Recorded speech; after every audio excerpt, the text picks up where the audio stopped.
नूतन उच्चतर माध्यमिक शाला में शनिवार को वार्षिकोत्सव बड़े ही धूमधाम से मनाया गया। कार्यक्रम का शुभारंभ मुख्यातिथियों ने दीप प्रज्वलित कर किया। समारोह में छात्र छात्राओं ने सांस्कृतिक कार्यक्रम प्रस्तुत कर शिक्षकों और मेहमानों का दिल जीत लिया। वहीं बेहतर प्रदर्शन करने वाले विद्यार्थियों को सम्मानित भी किया गया। समारोह में विद्यालय की प्राचार्या ने कहा कि वार्षिक उत्सव के आयोजन का मकसद बच्चों को शिक्षा के साथ ही कला और संस्कृति से जोड़ना भी है। इस तरह के कार्यक्रम बच्चों के भीतर छिपी प्रतिभा को बाहर लाने में मददगार साबित होते हैं। कार्यक्रम में महिला सशक्तिकरण के सशक्त हस्ताक्षर पद्मश्री फूलबासन बाई यादव, पद्मश्री सबा अंजुम और लेखक, समाज सेवक एवं पूर्व IAS डॉक्टर इंदिरा मिश्रा अपनी अपनी सफलता की कहानियों के गुमंत्र बताकर महिलाओं और बच्चियों को प्रेरित किया। Nutan school RDA colony Tikrapara Chhattisgarh के आज़ादी के नाम शहीद होने वाले प्रथम शहीद वीर नारायण सिंह के नाम पर संचालित है और आज़ादी का ये अमृत महोत्सव है, 75वां वर्ष है। इस वर्ष को हमने यादगार बनाने के लिए एक खास कार्यक्रम संचालित करने का निर्णय लिया, महिला सशक्तिकरण के नाम पर। और मुझे बताते हुए बहुत खुशी हो रही है कि हमारे कार्यक्रम में बहुत एक छोटे से स्लम एरिया में चलने वाले इस स्कूल में, जहां पूरे गरीब बच्चे पढ़ते हैं, 1200 से अधिक बच्चे पढ़ते हैं, तो इन बच्चों को मोटिवेट करने के लिए वो लोग आ रहे हैं जिसे पूरा देश जानता है। और इसमें पद्मश्री फूलबासन बाई यादव आ रही हैं, पद्मश्री सबा अंजुम आ रही हैं, वरिष्ठ IAS रह चुकी डॉक्टर इंदिरा मिश्रा जी आएंगे। ये स्त्री सशक्तिकरण के पैरामीटर हैं। इन्होंने बहुत ही तंग हालत में वो ऊंचाई हासिल की है सफलता की, जिससे बच्चे यहाँ पर जो खास करके लड़कियाँ हैं वो प्रेरित हो चुके हैं कि बहुत ही तंग हालत में भी हम ऊंचाई पर पहुँच सकते हैं। ये 3 उसके मानक हैं। और मैं इसका उद्देश्य स्पष्ट कर रहा हूँ कि स्कूल में हमने ये देखा कि जो बच्चियाँ हैं, गरीब घरों की बच्चियों का, हमारे साल भर का फीस 1000 रुपये होता है। फीस तो छोड़ दीजिए, ये बच्चियाँ अपना पाठ्य सामग्री भी नहीं खरीद पाती।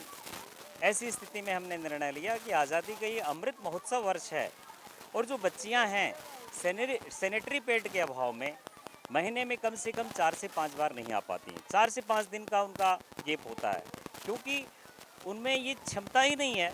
उनकी आर्थिक संकट इतना होता है कि वो सैनिटरी पैड भी खरीद सकें। तो हमने निर्णय लिया कि समाज के माध्यम से हम अब यहाँ जितनी बच्चियाँ पढ़ती हैं जिनको इसकी आवश्यकता है और उनके पूरे परिवार को हम निःशुल्क ये प्रोवाइड कराएंगे। इसके लिए माननीय बृजमोहन अग्रवाल जी से हमने रिक्वेस्ट किया है, उन्होंने हामी भरी है। और आज ये कार्यक्रम में प्रचार के लिए हिंकेल इंडिया और उनके साथ एक NGO आए हैं। उन्होंने भी इस कार्यक्रम के खास तौर पर प्रचार प्रसार के लिए हमें मदद की है। और मैं समझता हूँ कि आज़ादी का जो अमृत महोत्सव वर्ष है सिर्फ मनाने के लिए नहीं होना चाहिए, एक रचनात्मक कार्यक्रम शुरू होना चाहिए। इसकी हमने शुरू की है कि समाज ऐसे लोगों के लिए आगे आए कि बच्ची पढ़ेगी तो आगे बढ़ेगी। और एक ऐसी सामाजिक बुराई, एक ऐसी अनिवार्य आवश्यकता उसके शरीर की, जिसे अगर ये समाज पूरा न कर पाए तो मैं समझ रहा हूँ हमारा चांद पर पहुँच पाना प्रगति के लिए प्रश्न चिन्ह होगा। तो आज के कार्यक्रम का बहुत स्पष्ट उद्देश्य है। सांस्कृतिक कार्यक्रम होंगे, हर साल हमारे होते हैं, लेकिन आज़ादी के 75वें वर्ष को हमने यादगार बनाने के लिए एक नया निर्णय लिया है। देखते हैं ईश्वर इसे कितना पूरा करता है। Thank you.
लेटेस्ट न्यूज के लिए सब्सक्राइब करें और न्यूज अपडेट्स के लिए बेल आइकन पर क्लिक करें।